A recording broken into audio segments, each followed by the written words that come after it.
अस्सलामुअलैकुम। Welcome to ए मुराद। दोस्तों, बात आज हम करने जा रहे हैं उधमपुर एयरबेस को लेकर। उधमपुर एयरबेस की सैटेलाइट इमेजरीज जो कि दो हमारे पास मौजूद हैं, एक मेन एयर स्ट्रिप की और दूसरा एयरबेस पर मौजूद एक बहुत ही ज़्यादा अहम बिल्डिंग की जो कि पाकिस्तान की रॉकेट स्ट्राइक में डिस्ट्रॉय हो गई। इसके साथ साथ हम बात करेंगे कि पाकिस्तान ने जो मिराज 2000 इंडिया का एक शॉटडाउन किया है। टोटल तो 6 एयरक्राफ्ट शॉटडाउन किए हैं, बट उनमें से एक मिराज 2000 भी है। उसका बड़ा दिलचस्प रिलेशन है इस उधमपुर बेस के साथ। और उधमपुर बेस को पाकिस्तान ने एक्सक्लूसिवली हिट क्यों किया, उसकी भी एक रीज़न है, वो मैं आगे चलकर आपको एक्सप्लेन करता हूँ। सबसे पहले तो बगैर देर किए हम उधमपुर बेस की सैटेलाइट इमेजरीज पर आ जाते हैं। दोस्तों, इसकी सैटेलाइट इमेजरी DGISPR की ऑफिशियल प्रेस कॉन्फ्रेंस में दिखाई गई थी और इसके साथ साथ आदमपुर बेस की दिखाई गई थी। उसके बाद जो इंटरनेशनली रिकग्नाइज्ड ओसेंट्स हैं, उन्होंने भी मुख्तलिफ इंडियन एयर बेसिस की सैटेलाइट इमेजरीज रिलीज की, जिनमें नलिया एयरफोर्स स्टेशन है जिस पर हमने कल ही एनालिसिस दिया था। उस वीडियो का लिंक डिस्क्रिप्शन में दिया होगा। और हम कोशिश कर रहे हैं कि पाकिस्तान और इंडिया का 2025 का जो स्टैंड ऑफ है, इस पर एक सेपरेट प्लेलिस्ट बना दें जिसमें तमाम वो वीडियोस जो हमने इन टॉपिक्स पर बनाई हुई हैं वो इकट्ठी उसमें ऐड कर दें, ताकि आप लोग उन एक्सक्लूसिव वीडियोस को खुद जाके सेपरेटली देख सकें। अब दोस्तों, पहली सैटेलाइट इमेजरी को आप देखें यहाँ, तो जो मेन एयर स्ट्रिप है उधमपुर एयरफोर्स स्टेशन की, यहाँ पर आपको 3 क्रेटर्स देखने को मिलेंगे, यानी कि 3 फतेह मल्टीपल लॉन्च रॉकेट सिस्टम्स इस एरिया पर आके गिरे हैं, जिसकी वजह से मेन एयर स्ट्रिप डैमेज हुई है। मैं उधमपुर एयरबेस स्टेशन के बारे में ये बता दूं कि यहाँ पर इंडिया की नंबर 153 हेलीकॉप्टर यूनिट है और ये इंडियन एयरफोर्स की 39 विंग के अंडर ऑपरेट करता है। और इस उधमपुर एयरफोर्स स्टेशन पर MI-17 V5 हेलीकॉप्टर्स भी आपको देखने को मिलेंगे। वही हेलीकॉप्टर जिसे फरवरी 2019 में इंडिया के एयर डिफेंस सिस्टम ने खुद ही शॉट डाउन कर दिया था और उसका मलबा श्रीनगर में आई बिलीव गिरा था। यहाँ से इंडिया के जो हेलीकॉप्टर्स होते हैं, ये लॉजिस्टिक्स के और सर्च एंड रेस्क्यू ऑपरेशन और मुख्तलिफ यूटिलिटी पर्पजेज के लिए मिशंस कंडक्ट करते हैं। उधमपुर एयरबेस को एज अ सेकेंडरी एयरबेस भी यूज़ किया जाता है, ट्रांसपोर्ट पर्पजेज के लिए, कॉम्बैट पर्पजेज के लिए भी। लेकिन ये जो 3 क्रेटर्स पड़े नज़र आ रहे हैं, यानी कि 3 मिजल्स हिट किए हैं मेन एयरबेस को, इससे एक चीज़ वाजे हो रही है कि फतेह 1 रॉकेट सिस्टम्स को इंडिया के जो एयर डिफेंस सिस्टम्स है, इन एरियाज में इंडिया हैविली यूज़ करता है अपने Akash surface to air missile systems को और MRSAMs को, जो कि बर्क 8 पर मुश्तमिल है। और इंडिया के ये एयर डिफेंस सिस्टम्स कम्प्लीटली नाकाम रहे हैं फतेह 1 रॉकेट्स को रोकने में। इसके साथ साथ अब आप दूसरी सैटेलाइट इमेजरी पर आ जाएं। यहाँ आप बिफोर एंड आफ्टर इम्पैक्ट का विजुअल देखें। बिफोर इम्पैक्ट एक बिल्डिंग है जो कि मेन एयर स्ट्रिप के साथ ही मौजूद है, और इम्पैक्ट के बाद आप उसी बिल्डिंग को गौर से देखें तो आपको यहाँ मलबा उसका नज़र आएगा और ये पिन पॉइंट एक्यूरेसी के साथ इस बिल्डिंग को डिस्ट्रॉय किया गया है। इसके बारे में इंडियंस का क्लेम ये है कि ये एक नॉन ऑपरेशनल बिल्डिंग थी एंड इसी तरह का एक मिला जुला नैरेटिव। बट अगर आप गौर करें तो ये बिल्डिंग मेन एयर स्ट्रिप के बिल्कुल साथ है, जो कि अब डिस्ट्रॉय हो चुकी है। ना सिर्फ ये डिस्ट्रॉय हुई है, बल्कि इसके करीब का जो इंफ्रास्ट्रक्चर है वो डिस्ट्रॉय हो चुका है और इस बिल्डिंग का कुछ मलबा, उसके कुछ टुकड़े आपको साइड पर गिरे हुए भी नजर आएंगे।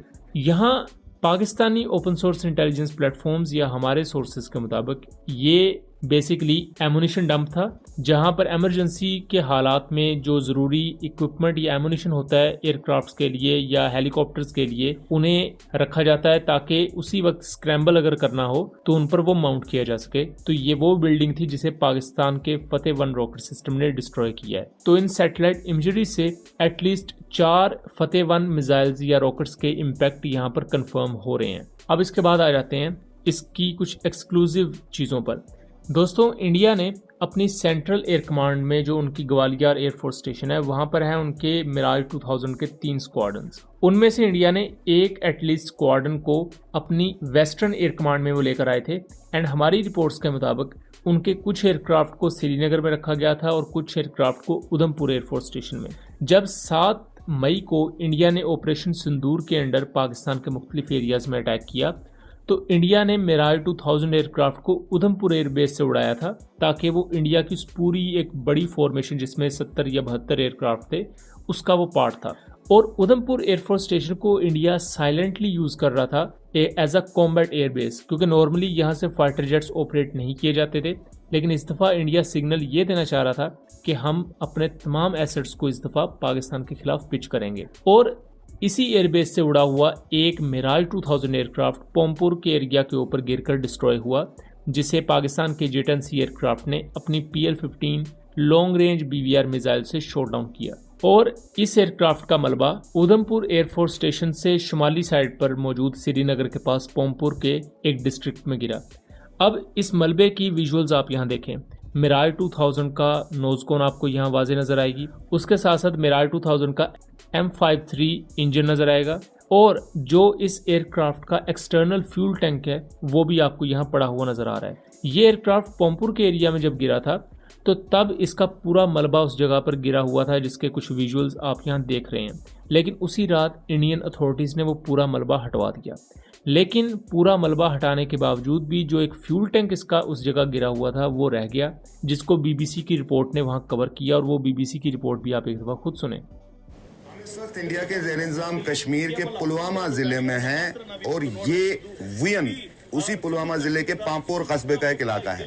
यहाँ पर रात के दौरान मकामी लोगों ने एक धमाके की आवाज़ सुनी, जिससे वो बाहर आए और उन्होंने देखा कि कुछ चीज़ जल रही है। उस मलबे से ये वाज़ेह नहीं हो पा रहा है कि वो कोई तैयारा है, कोई ड्रोन है या कोई ऐसा UAV है, लेकिन लोगों का कहना है कि उन्हें यकीन है कि वो एक जेट तैयारा है जो गिरकर तबाह हो गया है, लेकिन वो अनआइडेंटिफाइड जेट बॉम्बर है, जिसके बारे में ये पता लगाना बहुत मुश्किल है, क्योंकि अथॉरिटीज़ ने अभी तक इस बारे में कोई तस्दीक नहीं की है। ये वाकया एक ऐसे वक्त हुआ है जब आज अथॉरिटीज़ ने कहा था कि वॉर ड्रिल्स का एहतमाम पूरे इंडिया के साथ साथ कश्मीर में भी किया जाएगा, लेकिन रात के दौरान ही LOC पर जहां शेलिंग की वारदातें हुई, वहीं ये धमाका भी यहां हुआ, और ऐसा ही एक धमाका जम्मू के रामबन इलाके में भी हुआ है। इत्तलात आ रही है कि वहां पे गोलाबारी जारी है, और पूंछ सेक्टर में शहरी आबादी में कई मकानात को नुकसान भी पहुंचा है। अब ये तमाम सबूतों के बाद आप वाशिंगटन पोस्ट की ये खबर देखें, जो कंफर्म कर रही है कि एटलीस्ट एक राफेल और एक मिराज 2000 एयरक्राफ्ट भी पाकिस्तान एयरफोर्स ने शॉट डाउन किया है इंडिया का। और इसके साथ साथ पाकिस्तान की जो स्ट्राइक्स थी उधमपुर एयरफोर्स स्टेशन पर, वो खुद इंडियन मीडिया ने मेन स्ट्रीम अपने जो लाइव प्रोग्राम्स थे उसमें भी एडमिट की है। उसका भी आप एक दफ़ा क्लिप खुद सुने। देखिए उन्होंने जो किया है पठानकोट, पठान हमारा आगे जिसको हम कहें एडवांस एयरबेस है, बहुत है। उन्होंने उधमपुर में किया है, ये किया है श्रीनगर के पास में किया है, अवंतीपुर में। सिरसा को आपने बताया एयरबेस है वहां पर, उसको उसने टारगेट किया है, और तो वो ड्रोन्स के साथ साथ अपनी बड़ी मिसाइल भी दाग रहा था। पूरी तरह से धमाकों की जो आवाजें हैं वो राजौरी, पुंछ के साथ साथ जम्मू के अलग अलग इलाकों में यहाँ पर सुनाई दे रही हैं। पाकिस्तान बिल्कुल आखिर में ये इस्तेमाल करेगा, और पाकिस्तान को शुरू में ही इस्तेमाल कर रहा है। अब इस क्लिप में सिर्फ वो उधमपुर एयरफोर्स स्टेशन की बात नहीं कर रहा, बल्कि उसके साथ साथ राजौरी, श्रीनगर, पठानकोट और बहुत से दूसरे मिलिट्री इंस्टॉलेशंस की बात कर रहा है जो पाकिस्तान के इन अटैक्स में डैमेज हुई हैं। लेकिन ये वो विजुअल्स हैं जो पाकिस्तान ने ऑपरेशन बुनियानुम मरसूस की ऑफिशियल डॉक्यूमेंट्री में दिखाए हैं, लेकिन इन विजुअल्स को इंडियन मीडिया की तरफ से हटवा दिया गया है। तो यहाँ पाकिस्तान ने उधमपुर एयरफोर्स स्टेशन को निशाना बना के बेसिकली ये इंडिया को पैगाम दिया कि अगर आप अपनी सेकेंडरी बेसिस को भी हमारे खिलाफ यूज़ करने का सोच रहे हैं तो हम आपकी प्रीमियम बेसिस को तो हिट करेंगे ही, हम आपकी सेकेंडरी बेसिस को भी हिट करेंगे, जिनको इंडिया एक स्टेल्थ मोड में यूज़ करना चाह रहा था। और उसी एयरबेस से जब इंडिया ने मिराज 2000 को ऑपरेट करते हुए पाकिस्तान पर अटैक करने की कोशिश की तो पाकिस्तान के अबाबीलों ने अबरहा के इन हाथियों का भुरकस निकाल दिया, और उसको पूरी दुनिया अब अप्रिशिएट कर रही है और रिपोर्ट कर रही है। तो दोस्तों ये था एक एनालिसिस। उम्मीद करता हूँ चीज़ें क्लियर रही होंगी। वीडियो पसंद आई हो तो इसे ज़्यादा से ज़्यादा शेयर कीजिएगा ताकि इस तरह की मज़ीद इन्फॉर्मेटिव वीडियोस हम आपके लिए लेकर आ सकें। मिलेंगे अगली वीडियो में, तब तक के लिए अल्लाह हाफिज़।